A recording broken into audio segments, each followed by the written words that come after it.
بسم اللہ الرحمن الرحیم۔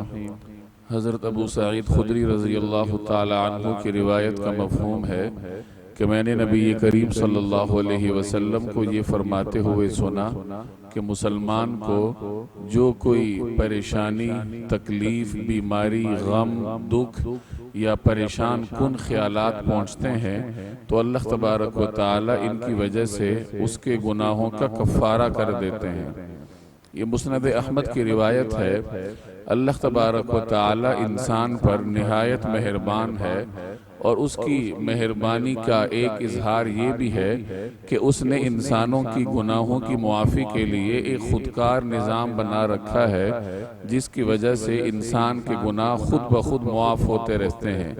چنانچہ اسی نظام کے تحت جب انسان کوئی نیکی کا کام کرتا ہے تو وہ نیکی جہاں اسے اپنا ذاتی فائدہ یعنی اجر دیتی ہے، وہاں نیکی کا ایک اضافی فائدہ یہ بھی ہوتا ہے کہ اس کی وجہ سے اس کا کوئی نہ کوئی گناہ معاف ہو جاتا ہے۔ جیسے آپ وضو کرتے ہیں تو چہرے کے، ہاتھوں کے اور جو اعضاء آپ دھوتے ہیں ان کے گناہ جھڑتے جاتے ہیں۔ آپ مسجد کی طرف جاتے ہیں تو ہر اٹھنے والے قدم کے بدلے میں اللہ تبارک و تعالی گناہوں کو معاف فرماتے رہتے ہیں۔ تو یہ گویا کہ نیکیوں کا ایک اضافی فائدہ ہے کہ جب آپ نیک عمل کرتے ہیں تو اس کی وجہ سے کوئی نہ کوئی گناہ بھی معاف ہو جاتا ہے۔ اور ایک اظہار اس کا یہ ہے، یا ایک شق اس نظام کی یہ ہے کہ جب انسان کو کوئی تکلیف پہنچتی ہے تو اس تکلیف کی وجہ سے اللہ تعالیٰ اس کا کوئی نہ کوئی گناہ معاف فرما دیتا ہے۔ چنانچہ آج کی اس روایت میں رسول اللہ صلی اللہ علیہ وسلم کے اسی فرمان کا ذکر ہے کہ جب مسلمان کو کوئی تکلیف پہنچتی ہے تو اللہ تعالیٰ اس تکلیف کی وجہ سے اس کے گناہوں کا کفارہ کر دیتے ہیں۔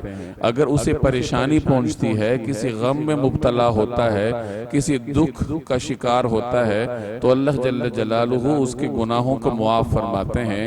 یہاں تک کہ اگر کسی انسان کو پریشان کن خیالات کا سامنا کرنا پڑتا ہے، ذہنی طور پر پراگندہ ہے، پریشان ہے، تو ان پریشان کن خیالات کی وجہ سے بھی اللہ تبارک و تعالی اس کے گناہوں کو معاف فرما دیتے ہیں۔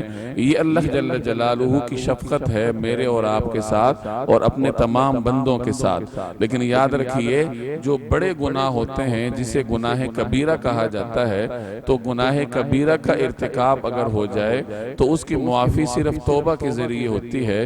اس کے علاوہ جو دیگر گناہ انسان سے سرزد ہوتے رہتے ہیں وہ اللہ تبارک و تعالی نیکیوں کی وجہ سے یا انسان کو پہنچنے والی پریشانیوں کی وجہ سے معاف فرماتے رہتے ہیں۔ اللہ تبارک و تعالی مجھے اور آپ کو عمل کرنے کی توفیق عطا فرمائے۔